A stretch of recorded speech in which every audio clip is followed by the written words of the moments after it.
guys! Today we're going to be diving into the beautiful world of Impressionist landscapes. Impressionism was a super cool art movement from the 1800s where artists painted in a totally new way. Instead of focusing on perfect details, Impressionist painters captured the feeling and light of a scene, almost like a snapshot in time.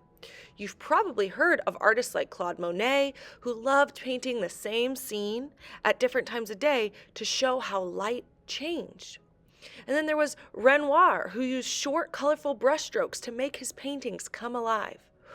What made Impressionist paintings unique was how they used loose, quick brushstrokes and bright, vibrant colors to create a sense of movement and atmosphere. They worked outside, right in nature, to capture the way the world looked in the moment. In this video, we're going to learn some of those techniques and make our own Impressionist-inspired landscapes. Let's get to it.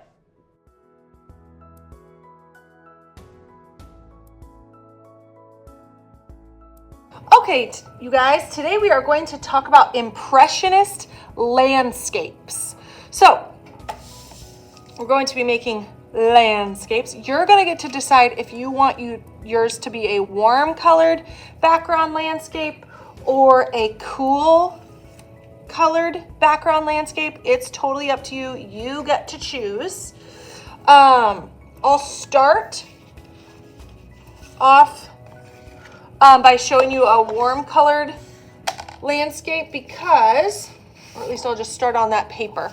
If you're going to do a warm colored landscape, you're going to start with a warm colored background, okay?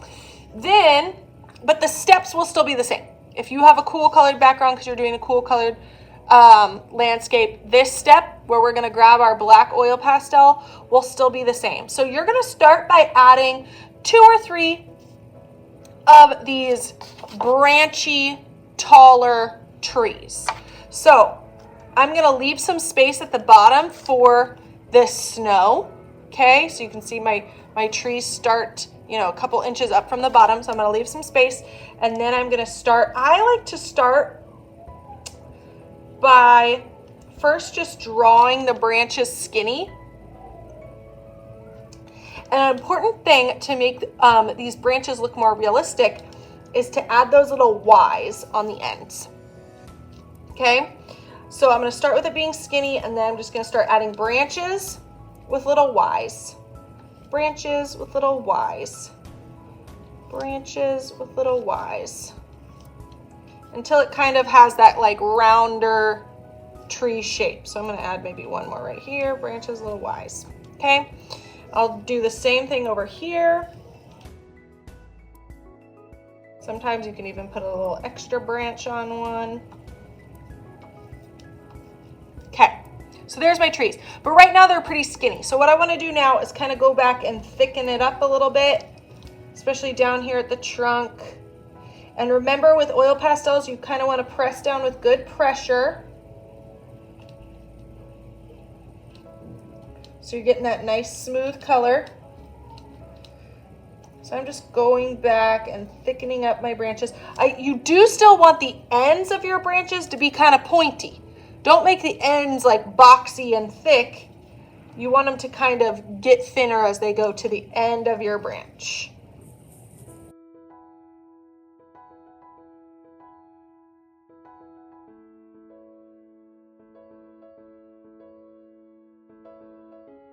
The branches towards the center of the tree are always going to be thicker. And then the branches towards the edges of the tree or ends of the tree branches are always going to be thinner. Okay, like that. And kind of tap off those little oil pastel crumbs. Okay, now what we want to do is we just want to add some skinnier, smaller little like triangle shapes to fit in some of these empty spaces. And we kind of want them to be different heights. So I say a triangle, but it's just it's kind of just like a really stretched out triangle. Okay, basically what we're making is a tree trunk. Okay, so it's wider at the bottom, skinny at the top. We can make different heights. And you won't see much of these, honestly, but it does kind of give you a little guide to know where to put your pine trees, okay? So there's that. So that's what these are gonna be sitting on, okay? Now, again, you guys are gonna get to choose if you're choosing a warm colored paper or a cool colored paper, but if you're doing a cool colored paper, the steps are just the same. I'll fast forward this part so you don't have to watch me do the whole thing over again.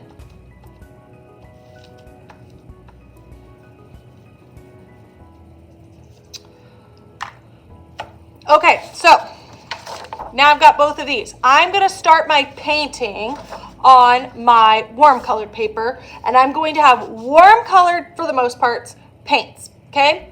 So I've got white that we're gonna use for snow, my warm colors that we're gonna use for the sky, and then the blue is just for a couple little highlights in my snow, and I'll show you what I mean. So I'm gonna start by painting that whole bottom section under my trees white with snow.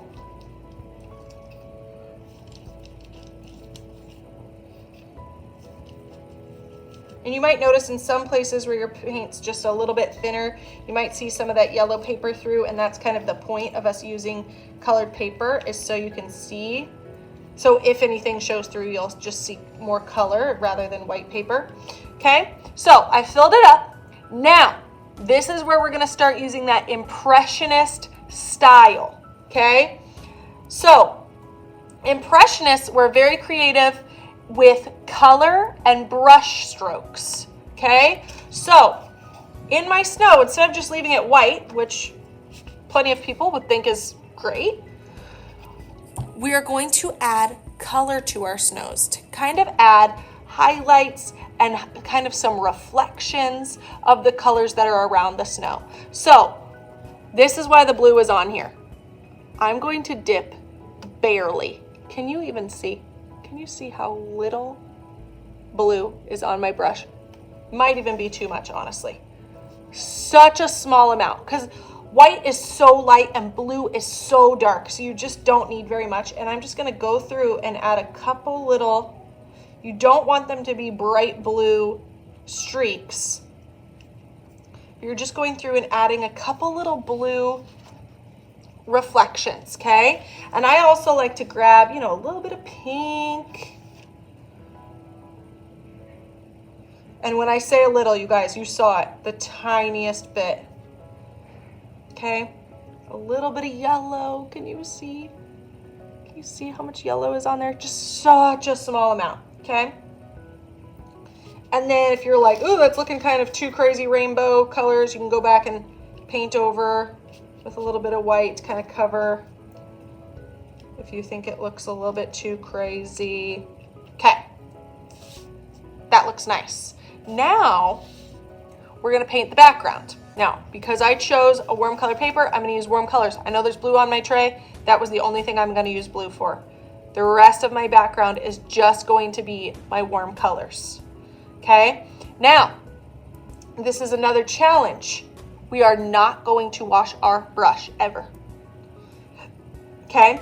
So, I've still got some white, I've still got some yellow, some blue, some pink on my brush. Totally fine. I'm just gonna jump in, I'm gonna grab a color. Maybe I'll start with this light pink. And I am going to start painting my background. I'm gonna grab a little bit of another color. Maybe I'll add some of this yellow in there. And I'm gonna fill in those sections around my branches. Now this is where that Impressionist style comes in too. I'm not gonna you can already see there's sections of yellowy, pinky, orangey. We want that. We want it to be kind of various colors as we go out, because Impressionist painters, you guys, were so creative with color. They were so creative and really did things in a new way that no one had thought about doing. So we're painting our sky, and instead of just painting it all one color, we're going in and we're continually dipping. I might even dip, you saw I dipped into the white just now. I have other colors on my brushes, so dipping into the white just kind of makes lighter versions of the colors I've already been using. And I want to be careful that I'm not painting over those branches.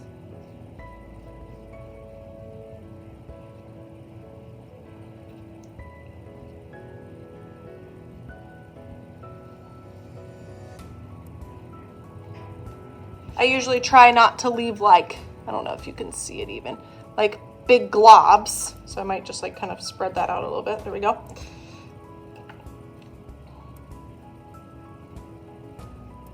Filling in my space. There's a couple little spaces where a little bit of yellow paper is showing through. Not a big deal because I'm using yellow paint, so it's not like you can even really tell.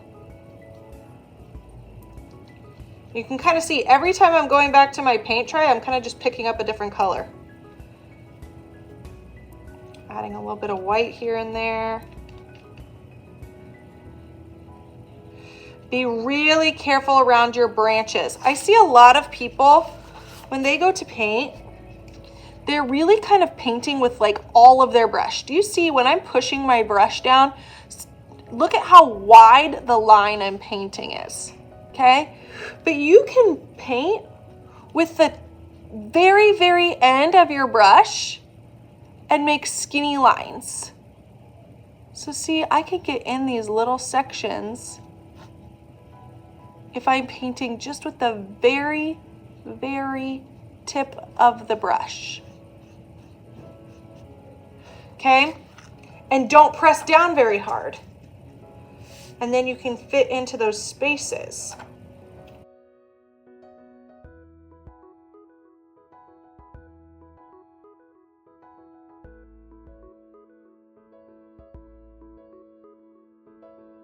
We want to see brush strokes. We want to see where your brush has been. Don't smooth it out so everything is perfect. That is exactly the opposite of what Impressionist painters do. We want to see all these little marks where your brush has been. Don't over blend things.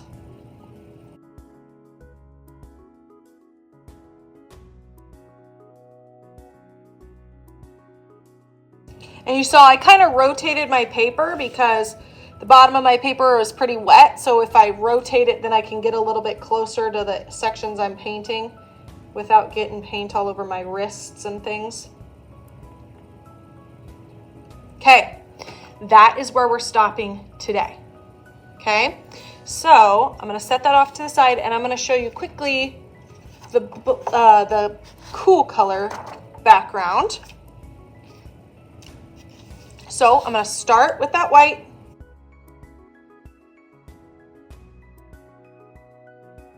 Okay, and kind of for the same reason that I had just the tiniest bit of blue on the warm color tray, the same thing as I put a little bit of yellow. I like to put yellow little highlights in my snow.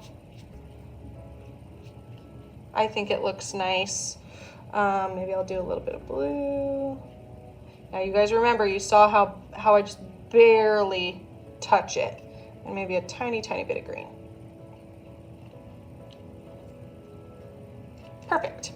Okay, now I'm going to start painting my backgrounds. Now this is a little bit different than the warm colored background because the warm colored background, I'll show you my finished one. On the warm colored background, your green and blue trees are going to show up just fine. On your cool colored background, your green and blue trees might blend into your background a little bit if you do too much green in your background. So I'll just show you, I like to kind of do mostly the blues with maybe a little bit of the greens in there just to just to add a little bit of extra color, but I'll kind of show you what I mean.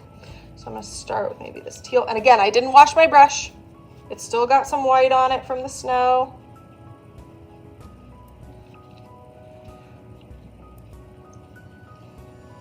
Every time I go back into my paint, I'm grabbing a different color.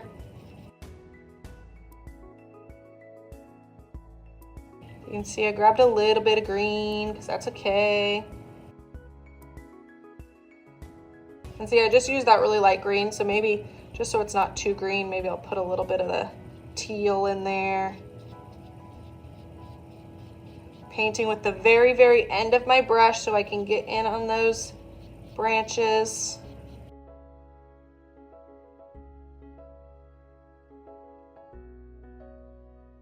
So just a little bit different than the warm colors because you don't really have to worry about your trees blending in with your background with the warm colors. So if you're going to do the cool colors, you do have to kind of keep this in mind. Stick with mostly the blues, so then you can still see your trees when you go and paint your trees. Purposefully leaving pretty brush strokes and unblended spaces. Rotated my paper so I can kind of get to this space and set my hand down without messing up places I've already painted.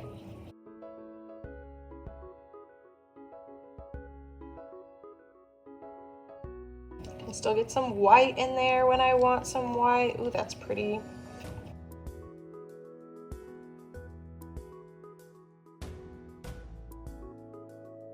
Okay, so there is my cool colored background. I'll put my warm color background up here too. All right, that's as much as we are going to do on day one because we kind of want that to dry. And that's just kind of a lot of steps. So we're gonna let that dry and then we will come back and do our trees next class.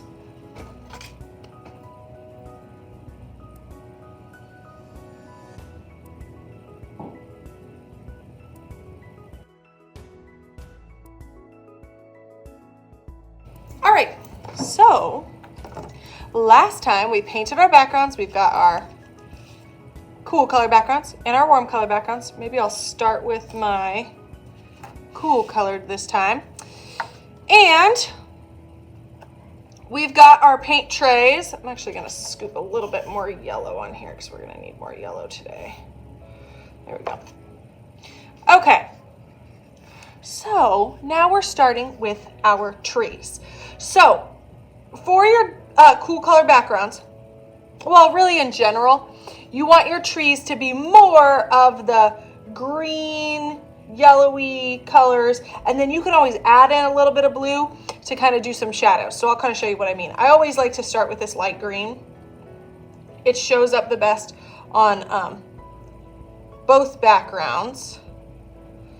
And then I love to add the yellow in there, some darker green.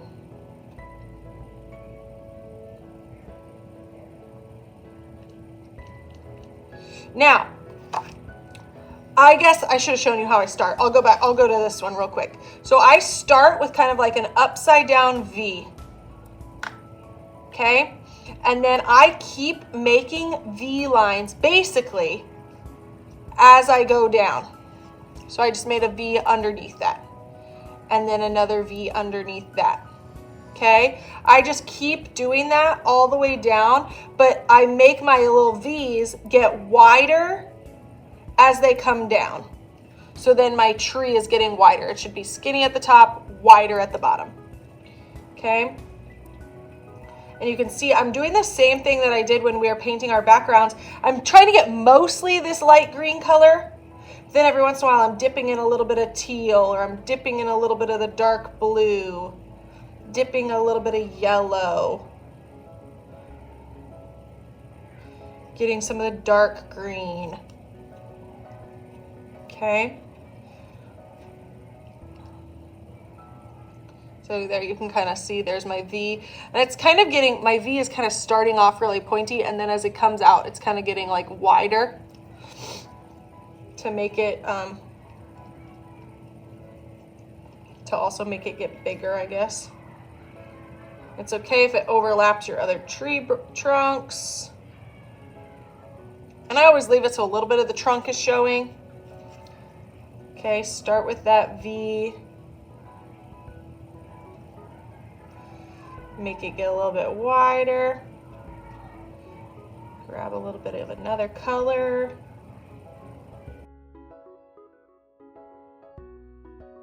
It can totally go off the edge of the paper. Don't worry about that.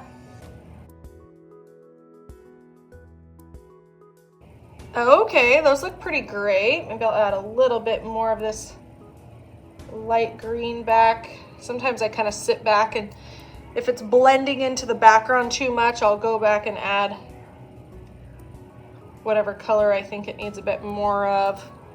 But you can see, you're looking at these, you can see like so many colors. There's light green, dark green, yellow, dark blue, teal, all just in these trees, okay?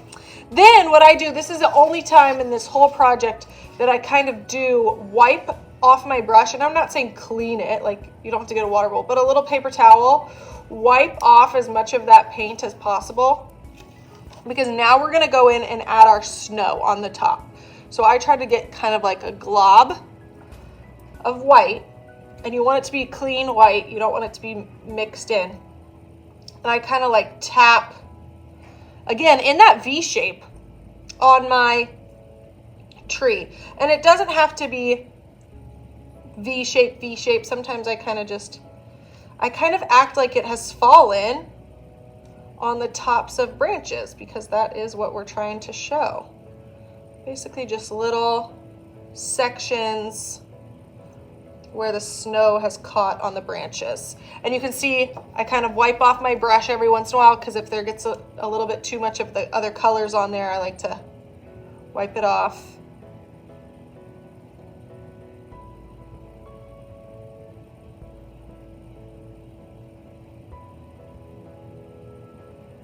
Don't make it too perfect. If everything's like perfectly spaced out and whatever, it looks a little weird. So maybe I'll add a little bit of extra over there just so it doesn't look too perfect.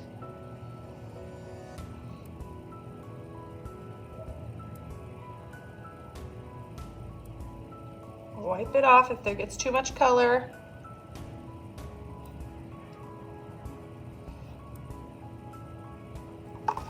Beautiful.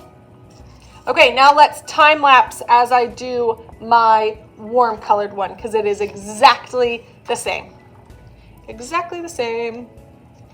I'll get a fresh brush so it's kind of acting like I'm starting from scratch. Okay, I'm gonna start with mostly this light green. Start with that V shape.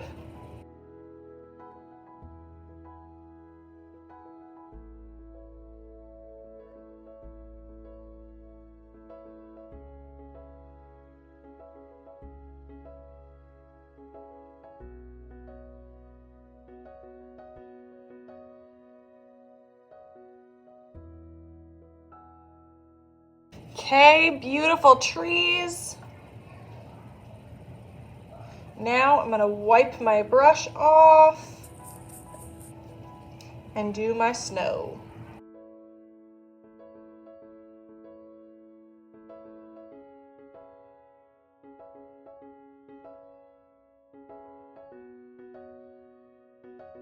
Oh my goodness, it looks adorable. Let me get both of them on here so we can see them both.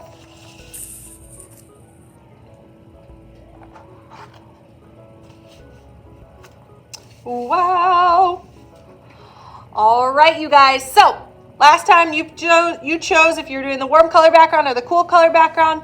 This time you are adding your impressionist colored trees. Again, you want to see the streaks of color and where your brush has been. You want to see those brush strokes. That was what was so cool about the Impressionist painters at the time. They were being so unique with how they were using color and brush strokes. No one had done it this way before. So really get creative and make these look really cool. I cannot wait to see yours.